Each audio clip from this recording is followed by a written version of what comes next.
Hello everybody, and this is Fight Episode 9, and we are going to be looking at Batman. Wow, maybe the greatest superhero of all time, Batman aka Bruce Wayne, the Cape Crusader, half of the dynamic duo, the second main member of the Justice League, first appeared in Detective Comics 27, has a whole Bat family with him, in so many iconic stories that shaped comics and of course DC history. He has been, I think he's a superhero who's been in the most amount of movies. Actually, I am sure he is. So, how am I going to get this? This is Batman. I'm supposed to be just talking about his complete history in just two parts. Well, I'll do a little bit differently and you'll see. So, we all know his origin, basically. Growing up, Bruce Wayne, a little boy whose parents were killed in a robbery gone bad, he trained his whole life to protect his city, Gotham, to make sure it never happened again. As Bruce Wayne by day, he helps the city with philanthropy, donation bills, etc. As Batman, he's the Justice League dynamic duo member. Bruce Wayne also has a secret identity to spy on the criminal underworld named Matches Malone. He has had over 8 pure solo movies now, and it's safe to assume he will also be the first character you play as in the inevitable Injustice 3. Fun fact, the first published image of Batman was in Action Comics issue 12, announcing the character's debut. The first Batman story was called The Case of the Chemical Syndicate. Okay. I think you can assume these episodes on the big superheroes will be much different compared to the ones on the villains, as there's just too much history to go in depth for overall with Batman. So I will be going through his big events, basically. Maybe not even until the next part. So, let me just... Oh, and as you can see on the screen, I'm in a different uniform for Batman. I'm pretty sure this is the Red Sun. So, there's that. Alright, so in early 1939, the success of Superman in Action Comics promoted editors at National Comics Publications, which in the future would be named DC Comics, to request more superheroes for its titles. In response, Bob Kane and Bill Finger created the Batman. Batman's utility belt was introduced in Detective Comics number 29, followed by the boomerang-like Batarang, and the first Bat-themed vehicle, the Batplane, in issue 31. The character's origin was revealed in issue 33, unfolding in a 2-page story that establishes the brooding persona of Batman, a character driven by the death of his parents. Batman started to soften in Detective Comics issue 38 that released in April 1940. I'm 99% sure that was the same month as Lex Luthor first appeared in Action Comics 23. But that comic was the first appearance of Robin, aka Dick Grayson, Batman's first sidekick. Robin was introduced based on Finger's suggestion because Batman needed a Watson with whom Batman could talk to. Sales nearly doubled despite Kane's preference for a solo Batman, and it sparked a increase of having kid sidekicks with the heroes. The first issue of the solo spin-off series that was called Batman was notable not only for introducing two of his most persistent enemies, the Joker and Catwoman, but for a pre-Robin inventory story originally meant for Detective Comics issue 38, in which Batman shoots some monstrous giants to death. The story prompted editor Whitney Ellsworth to declare that the character could no longer use a gun. In the story The Mightiest Team in the World in Superman issue 76 in June 1952, Batman teamed up with Superman for the first time, and the pair discovered each other's secret identity. In the late 1950s, Batman stories gradually became more science fiction oriented. New characters such as Batwoman, the original Batgirl, Ace the Bat-Hound, and Batmite were introduced. Batman's adventures often involved odd transformations or bizarre space aliens. And then in 1960, Batman debuted as a member of the Justice League of America in The Brave and the Bold issue 28, February 1960. The debut of Batman, the television series, the live-action TV show, in 1966 starring Adam West, had a profound influence on the character. The success of the series increased sales throughout the comic book industry, and Batman reached a circulation of close to 900,000 copies. Elements such as the character of Batgirl and the show's campy nature were introduced into the comics. The series also initiated the return of Alfred. When the show ended, the campy Batman comics did as well.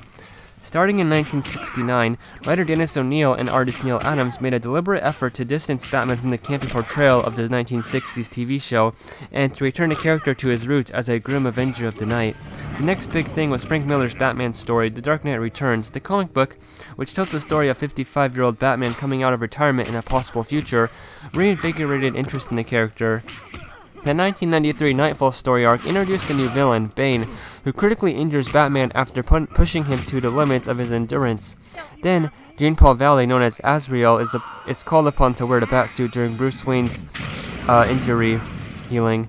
1998's Cataclysm storyline served as a precursor to the 1999's No Man's Land event, a year-long storyline that ran through all the Batman-related titles dealing with the effects of an earthquake ravaged Gotham City.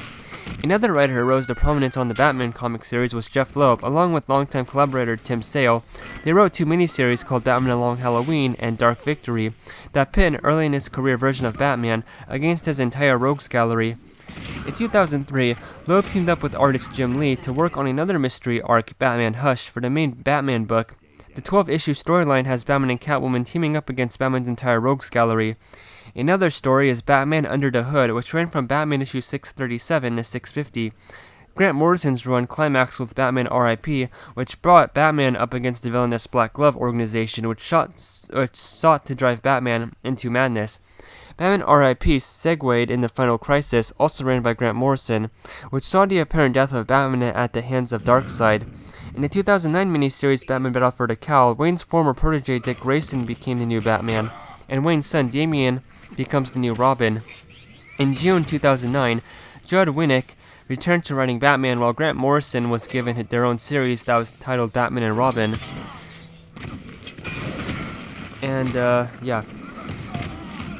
in 2010, sorry about that weird pause, the storyline Batman The Return of Bruce Wayne saw Bruce travel through history, eventually returning to the present day. Although he reclaimed the mantle of Batman, he also allowed Grayson to continue being Batman as well. Bruce decided to take his crime-fighting cause globally, which is the central focus of the storyline Batman Incorporated. And before I get to the New 52, yes, there was a lot of Batman cartoon shows.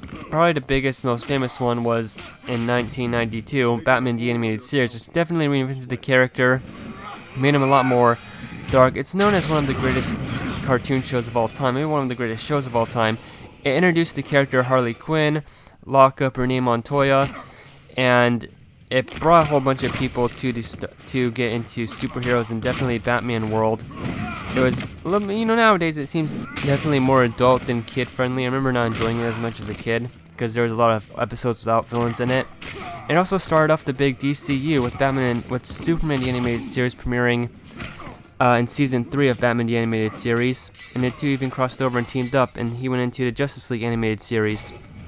Alright, so I know I had to mention that. Now let's talk a little bit about the New 52. In the beginning of the New 52, Scott Snyder was the writer of the Batman title. His first major story arc was Night of the Owls, where Batman confronts the Court of Owls, a secret society that has controlled Gotham for centuries.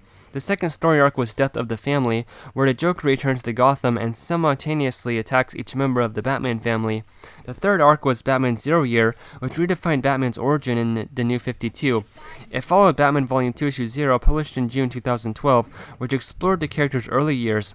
The final storyline before the Convergence 2015 event was Endgame, depicting the supposed final battle between Batman and the Joker, wherein he unleashes the deadly Endgame virus onto Gotham City. The storyline ends with Batman and the Joker's supposed deaths. Now, also in the New 52, Batman was the very first character you saw in the Justice League comic at that time, and he teamed up with Green Lantern and a bunch of others as founding members of the League. Okay. Enemies. To me, Batman has the greatest rogues gallery in all of comics. Batman's most famous foe is the Joker, a homicidal maniac with a clown-like appearance. The Joker is considered by critics to be his perfect adversary, since he is the antithesis of Batman in personality and appearance. The Joker has a maniacal demeanor with a colorful appearance, while Batman has a serious and calm demeanor towards a dark appearance. Okay. As a personification of the irrational, the Joker represents everything Batman opposes. Other long-time recurring foes that are part of Batman's rogues gallery, and also a lot of them are playable in the Injustice games, and all of them are playable, it seems like, in the LEGO games, or at least the A and B list ones. There's Catwoman, a cat burglar anti-hero who is variously an ally and romantic interest to Batman. The Penguin, who seems to be like the kingpin of crime in the DC universe, or at least for Gotham City. Ra's al Ghul, who in some interpretations, like in the Nolan trilogy, trained Bruce Wayne to becoming a skilled fighter. I really do like that origin. Two-Face, the White Knight of Gotham, after a horrible incident and traumatic childhood, became Two-Face after half of his body got scarred with acid. Sometimes it's just his face, but I like when it's his whole body. The Riddler, a super smart but narcissistic threat who likes to prove his genius, and Batman is the only one who has foiled him so far. The Scarecrow, my favorite Batman villain ever, who uses fear to his advantage, kind of just like how Batman does in fights. And again, he loves his experiments, and with his fear, the kind of thing about Scarecrow that I like the most about when he's written is when he's trying to help people, he's trying to cure people of their fear. That's why, of course, he's also just sick, likes to see people suffer. He's probably one of the most evil Batman villains, to be honest. Mr. Freeze, one of the most sympathetic characters. He's the cool-themed villain in Batman's Rogues Gallery and does everything he does to get a cure for his wife. At least that's when he's written properly. Poison Ivy, an eco-terrorist who has the ability to control plants, and she's also seen as one of the most attractive females in comics. Harley Quinn, Joker's girlfriend, very popular nowadays thanks to the animated series and the movie, and she has her own TV show on HBO Max, although I guess today on the 23rd it's now called Max, the streaming service. Okay. Bane, the man who broke Batman, had a great first appearance, super strong, has a compound called Venom that makes him super big and huge, and he's also a very smart person, putting Batman through his paces by destroying Arkham Asylum when he first appeared, making Batman capture all those villains, and then he came in for the final blow. Clayface, there's been 5 or 6 or 7 different Clayfaces, and my favorite one is Basil Carlo, and he's an actor, and with the clay-like powers, he can be a perfect actor. He didn't really capitalize on that until the Clayface One Bad Day story earlier this year in 2023. Killer Croc, he is a man born with a skin condition, and everyone teased him, and he kind of went rogue, but a lot of times he just wants to be left alone. Among a whole bunch of others, I could probably make an entire video just going through his villains, although I guess I already do, because I have a second channel called The Real Super Sam. Actually, for Killer Croc, I made a complete history of episode for him that was an hour and 41 minutes. Many of Batman's villains are often psychiatric patients at Arkham Asylum. Some allies, Batman's butler, Alfred Pennyworth, first appeared in Batman issue 16 in 1943. He serves as Bruce Wayne's loyal father figure and is one of the few people to know his secret identity. Alfred raised Bruce after his parents' death and knows him on a very personal level. The Bat family consists of Dick Grayson, the first Robin, who Bruce takes as his ward after his circus acrobat parents are murdered, and eventually Dick Grayson becomes the hero Nightwing and protects a city called Bloodhaven. Barbara Gordon, Commissioner Gordon's daughter, or stepdaughter, who has fought crime under the vigilante identity of Batgirl, and during a period in which she was reliant on a wheelchair due to a gunshot wound inflicted by the Joker, the computer hacker, she became the Oracle. Jason Todd, initially the second Robin who was killed by the Joker, and returned as the Red Hood after Superboy Prime punched a hole in reality, but then it was rewritten for the better, and he was dropped into a Ra's al Ghul Lazarus spin. That's how he's still alive. And he's the Red Hood. Helena Bertinelli, the sole surviving member of a mob family turned vigilante, aka the Huntress, and she was Batgirl for a brief stint. Tim Drake, the third Robin, who deduced Batman's secret identity and became his sidekick on the merit of his intelligence, reason, and skill, and eventually took to the mantle of Red Robin. Cassandra Cain, a daughter of professional assassin David Cain and Lady Shiva, who succeeded Berlanti as Batgirl, and Stephanie Brown, another Batgirl who is the daughter of Cluemaster. Let's talk about his civilians. Lucius Falk, the technology specialist and Bruce Wayne's business manager, who is well aware of his employer's vigilante activities. Dr. Leslie Tompkins, a family friend who, like Alfred, became a surrogate parental figure to Bruce Wayne after the deaths of his parents and is also aware of his secret identity. Vicky Vale, an investigative journalist who often reports on Batman's activities for the Gotham Gazette. Ace the Bat-Hound, Batman's canine partner who was mainly active in the 1950s and 60s.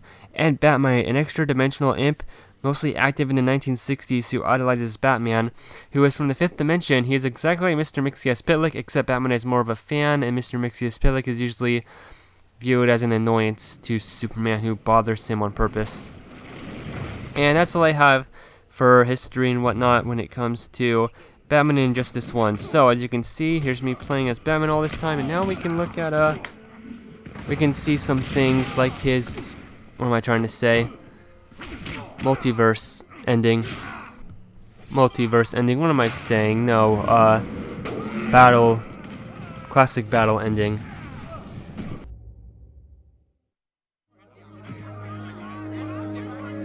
Following the battle to liberate Earth, Batman learned that Luthor had bequeathed his massive fortune to Bruce Wayne. He now had the means to rebuild Gotham and Metropolis. The city's residents, inspired by their hero's efforts, adopted the slogan, "We are Batman." They contributed countless hours to their community's renovation and crime prevention.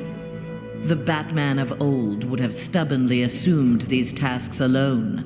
The post-One Earth Batman, having been rewarded for his trust in others, enjoyed his city's renewal and his role as its benefactor.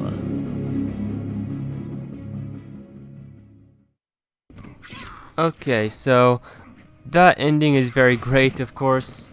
I said it for all of them. I'm surprised at how much good the writing is for these games. I mean, there's beat 'em ups. I've never really gone into Mortal Kombat. Maybe since the new Mortal Kombat game, just called Mortal Kombat 1, I'll get into that one. But anyway, let's see his full super move, because I forget if I showed you guys a new costume. And then I will go and read all of his character bios and see all the statues and whatnot.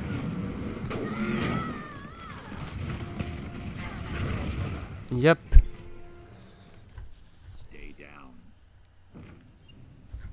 Still level 70, but hey, good enough. Actually, I'm gonna go to bonus features and show you the hero card. You can read all that if you want to. Batman is third. Okay. Archives.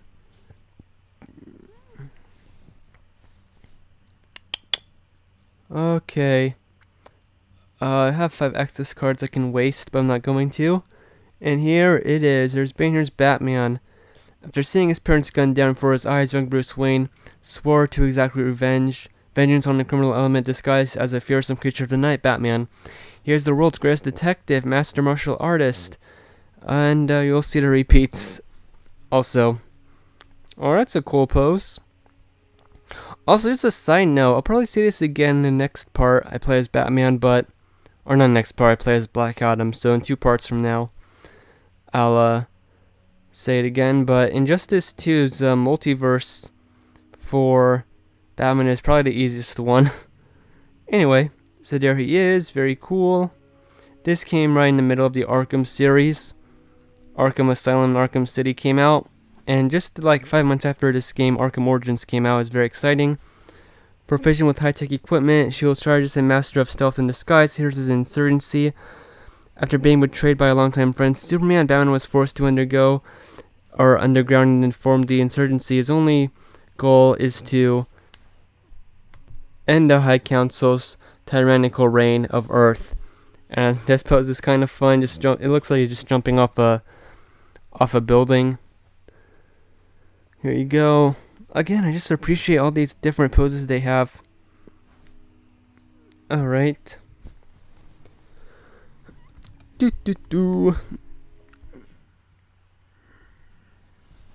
Here is Arkham City coming up. After being unlawfully imprisoned in Hugo Strange's modern police state, Arkham City, Bruce Wayne manages to obtain his Batsuit. He then sets out to discover the mystery behind Strange's Protocol 10. And I think all of his abilities are the exact same. So, one of the things there's this Batman kind of comic book collection series called Batman Arkham. There's 16 in the series. I have all 15 right now. Part number 16 about Catwoman comes out in July. I might make a video on this channel about each of them someday, going through them. Excuse me. So here's Batman with a batarang, about to throw it. Looks exactly like Arkham City. I love that they did this. Definitely probably the most used alternate skin in the game, at least at the time. Actually, less than 12 months before this game released, Arkham City Harley Quinn DLC came out, I'm pretty sure. Okay, we have some more. Red Sun.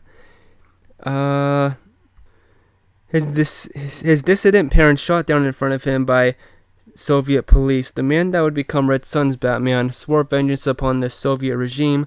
Batman's first targets, Superman and Wonder Woman. And yes, that did happen in the animated movie, Superman Red Son. I have not seen it fully yet, or read the comic. But here he is. I don't know, I think it kind of looks silly. Like a hat on his cowl. However that's supposed to work out. But yeah, it's in the game. Batman definitely has the most alternate skins in this game as well. Blackest Night. As the Black Lantern ring spread throughout the universe, bringing the dead back to life, friend and foe alike rose and began attacking the living. The recently dead Batman was no exception. And he has some less abilities, but you can still see him. This is an omnibus, and they have Green Lantern omnibus by Jeff Johns, Volume 1 and Volume 3, Volume 2, and in July, the Green Lantern Corps omnibus Volume 1 comes out, kind of for everything around this event, and then of course there's the 10-year anniversary Blackest Night omnibus, which is one of the biggest ones ever. So here he is, he looks very cool. You can basically think of these as zombies, I mean, basically that's what they are. I wonder where his, Black Lantern. Oh, I guess it's on his cowl. Never mind. So, if you're a fan of that storyline, they have it for Aquaman and Batman so far in this game. Really, really cool. New 52 Batman. Batman's active role as a vigilante has been acknowledged for many years and has developed a hostile relationship with the Gotham Police, despite being a founding member of the Justice League of America. Yeah, I already talked about this a little bit. He had 4 series at the time, at the start of the New 52. One was called Batman, one was called Detective Comics, one was called Batman and Robin, and one was called Batman the Dark Knight. I have the first 4 volumes of Batman the Dark Knight, each focus on a, or I guess just volumes 3 and 4 focus on one villain, Mad Hatter and Clayface. But I really like those 2. Volume 1 I think is about, Two-Face, and Volume 2 is about Scarecrow. Oh no, I think I got those right, so each of them would be. So here's Flashpoint. In the Flashpoint universe, Bruce Wayne is killed as a boy and his father, Thomas Wayne, adopts the Batman persona. More violent than Bruce's Batman, he uses extreme measures. Well, here he is. You also saw any 52 Batman that I was talking about him. Stuff about that. Very nice, he has his grapple gun. Just like in an animated movie, this is Thomas Wayne. His wife becomes the Joker of that timeline. And Harley Quinn becomes a character called Yo-Yo. Cyborg works for the president, etc. I don't really like this suit though. Even though I think this is actually the one I used during my playing. So, there's Batman characters. Now, let's look at this concept art. Yeah, we're not even close to being done. Oh, wow, 35. Alright, I'll just comment. That one kind of looked like Batman is fighting a big beast creature. Whole bunch of different... That kind of looks like Christian Bale's Batman, actually. Or the bat suit from the Dark Knight trilogy. You get what I mean. So, here's this concept. I forget how you unlock the concept art in the game. Oh, that looks like Dark Knight Returns Batman. Hey, that's one Batman costume they didn't have in this game, but they had it in Arkham City. Oh, that looks cool. That's a little bit gold. Okay. This art kind of reminds me of the Batman 2004 cartoon series. Alright, here's that one. That kind of looks like Arkham Origins if I'm going crazy. Outside of the colors, although I know that's New 52 Batman designs. I don't know why the colors are blue though. Okay. We're basically just looking at the same. Alright, you get it. Okay. I didn't really... A lot of people loved the 2022 The Batman movie, but... I mean, it was good. It was a good movie, but... Kind of like with Spider-Man PS4... I wasn't disappointed with it like I was with the Spider-Man video game, but... A little bit overloved. How do you say that? And I don't know. Alright, let's look at some backgrounds, specifically the Batcave. I really like to do this. I wish I did any other games. I always say that. Alright. Oh, the bat plane just came crashing down. Bat computer lights flying everywhere. Oh, look at the screen. You can see Solomon Grundy. Or no, is that Killer Croc? No, I think that's Solomon Grundy. Okay, this boxer is going to keep hopping up and down. Okay. As I press triangle, nothing's happening to the Batmobile. Okay. There's Superman on the screen. That's cool. Oh no, it's Batman. Oh no, now it's Batman. Oh, okay. Good thing no one was under those big pieces of stone. And there's little exploding balls. Devices are there. Let's reset and just go crazy. Yeah, nothing's happening to the Batmobile. Although I guess that's because of it's an environmental interaction. Anyway. Now instead of the crime lab, we're gonna look at the lagoon and destroy it. Like crazy. Whoa. Okay, wow, that's a lot of vehicles getting destroyed. Come on. Okay, it's just, I guess the boat was gonna be tilting in and out of the lake. And here's some more. Wow. Oh, that robot just got destroyed. Alright, that's all. It's not really much to do. And costumes. Had to spend a access card to get Batman Insurgency.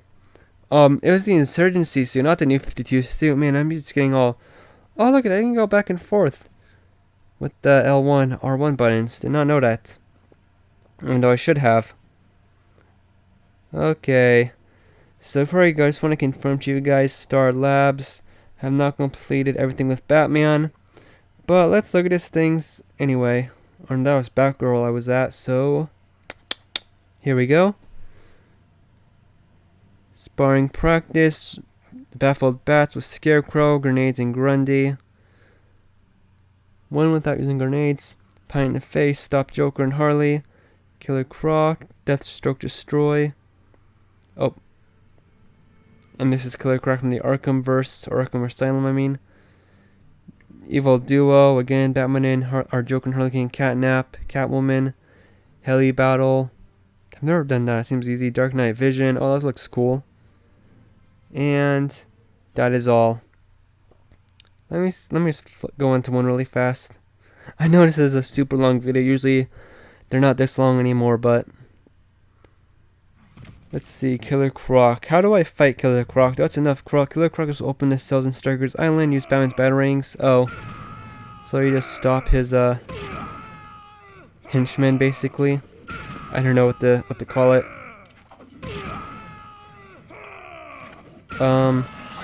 Oh, here's Killer Croc. Killer Croc is enraged. Break through his armor and contain him.